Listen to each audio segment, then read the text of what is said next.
What's going on, you guys? My name's Tynot, and welcome to Top 5 Unknowns, 5 Creepypastas from Reddit. Number 5.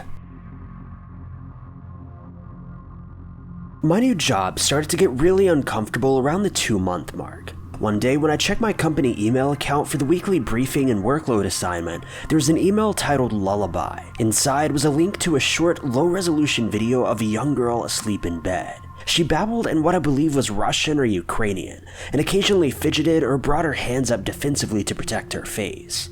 It was clear she was having a nightmare. Behind her on a bedpost was a blue air freshener, much like the one next to my cubicle. Whimsical vaudeville music played in the background the entire time. I examined the recipients and sender of the email and found that it had been sent from inside the company to several employees on a list. I forwarded the email to my boss and asked him what the deal was. He quickly responded and just told me that it was a joke from our partners overseas, and that I'd been mistakenly added to the recipient list. He told me to just ignore it and keep up the excellent work, and that my review would be coming up and I had the possibility of a raise. Getting more than $20 an hour seemed a bit excessive, but I guess my memory is for sale because I quickly forgot about the video. Only a few days later, when I returned to the office after a holiday weekend, there was another email waiting for me, titled "Be Brave, Spidey." I was reluctant to open it, and now I wish I hadn't. Inside was a link to a Russian language website.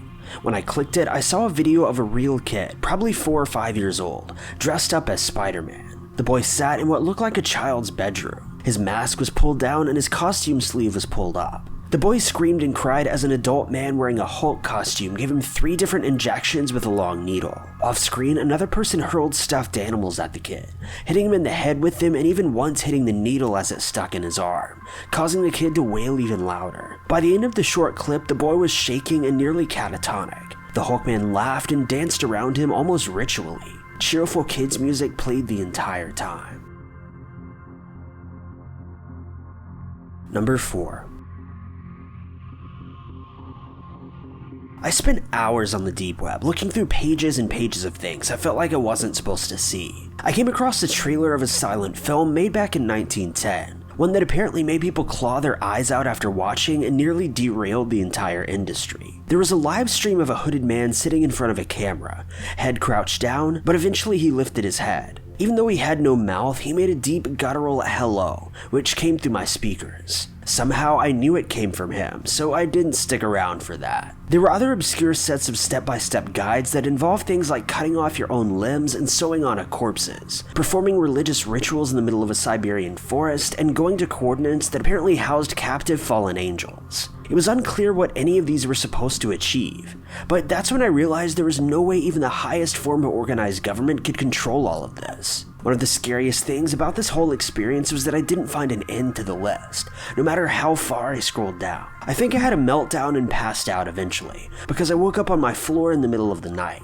I looked at my computer screen to see a looped helicopter footage showing a massive crab-like creature tearing apart a coastal island. I clicked off of it and just sat there for the longest time. I couldn't comprehend what I was seeing. I don't think I really wanted to either. Now, I'm not really sure why I kept going.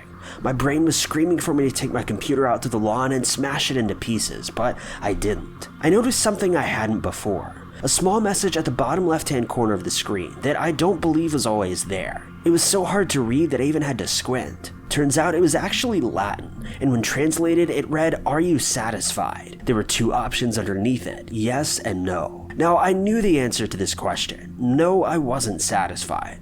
I was horrified and likely scarred for the remainder of my life, but I should have clicked yes. Number 3. The man was visible in side view, but I had to admit he did bear a passing resemblance to the colorized version of my great-grandfather. Maybe he was a distant relative somehow. It also bears noting that the guy in the photo was practically on the other side of the world to me, and to my knowledge I have no relatives in America, so this is really unlikely. I thought the doppelganger photo would amuse my mother, who of course had known her grandfather very well. It'd be really interesting to get her opinion on it, so I took my laptop over to her and showed her the photograph. She glanced at the screen, first absent-mindedly, but then did a double take. She couldn't take her eyes off of him. "My gosh," she said, putting her hands over her mouth. She leaned into the screen, peering at it. Can you zoom in on his face? I zoomed in as much as I could without pixelating the blurry mess of the face. She stared at him for what seemed like ages. My gosh, it looks just like him, she said finally. I mean, honestly, just like him. She ran her fingertips across the screen so earnestly and lovingly. Do you see the scar right there on his cheek near his ear? He used to tell me the stories about how he got that. A different story every night. I was so little, I'd nested on his knee and gazed up at the scar, sometimes until I fell asleep. She gasped and pointed at the scar on the man's hand, which was clutching the cup of coffee. His sleeve was slightly lifted back, and there was a trace of a scar protruding from his forearm, extending to the back of his hand. That one too. That one was so prominent. It was a deeply cut scar. I could feel that one underneath my fingers as I held his hand. It seemed huge to me. Underneath my small hands, that is. He'd tell me stories about that one too, silly little stories just to amuse me. Fights that he'd gotten into or mythical beasts that he'd wrestled. She sighed and smiled, lost in her happy childhood memories for a moment. And then, I guess, the bizarreness of the situation hit her. The man holding the coffee cup in this modern photograph was a very young man, and yet he had the face and fully accurate identifying features of my great-grandfather. Number 2. I don't know when you're going to read this, but I can tell you when it started. I was out for a walk alone in the middle of the woods when the entity came for me. It was beyond a blur. It was, for lack of a better term, absence of meaning. Where it hid, there were no trees. Where it crept closer, there was no grass. Through the arc, it leapt at me, but there was no breeze or motion. There was no air at all. As it struck, I felt the distinct sensation of claws puncturing me somewhere unseen, somewhere I'd never felt before. My hands and arms and legs and torso seemed fine, and I wasn't bleeding, but I knew I'd been injured somehow. As I fearfully ran back home, I could tell that I was less. I was vaguely tired, and it was hard to focus at times. For a mid-September evening, it also felt strangely warm out, and for a while, the subtle drain on my spirit became lost in the ebb and flow of the caffeine in my system. You could say my life began that week, actually, because that was when I met Mar. She and I got along great, though, to be honest, I'm pretty sure I fell in love with her over the phone before we ever even met in person. Mar showed up that evening, but she had her own key. Hey, I asked with confusion, how'd you get a key? She just laughed. You're cute, are you sure you're okay with this? She opened the door and entered a room full of boxes. I know living together is a big step, especially when we've only been dating for about 3 months. Living together, I literally only met her a week before. Thing was, my mother always said that I was a smart cookie for a reason. I knew when to keep my mouth shut. So instead of causing a scene, I told her everything was fine. I then went straight to my room and began investigating. My things were just as I'd left them, but I did find something out of the ordinary. The date. I shivered angrily as I processed the truth. It was January. Number 1. Death is not a person, the Reaper told me. The light was taking a life of its own inside of the water. The still surface began to churn with an enigmatic energy. It took my scattered mind a long while to realize that I was the energy flowing into the lake. I still felt tangled up with the figure, but now he existed only as a beam of light boiling in the water. I knew I wouldn't understand, but that didn't stop me from feeling frustrated. If death is all there is, then what is it?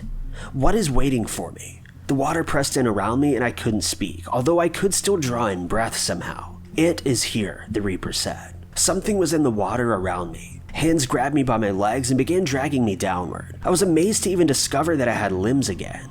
They felt so alien to me that it was almost as if my body was not my own. Lights flashed from the scythe and then again. The hands let go and the howling rose once more. The Reaper was fighting something, although I couldn't make sense of the battle except for the madness of the thrashing water. The howling earth reached its crescendo and the screams made the water around me convulse and contract like a living fluid. Had the Reaper cut it? Was I safe?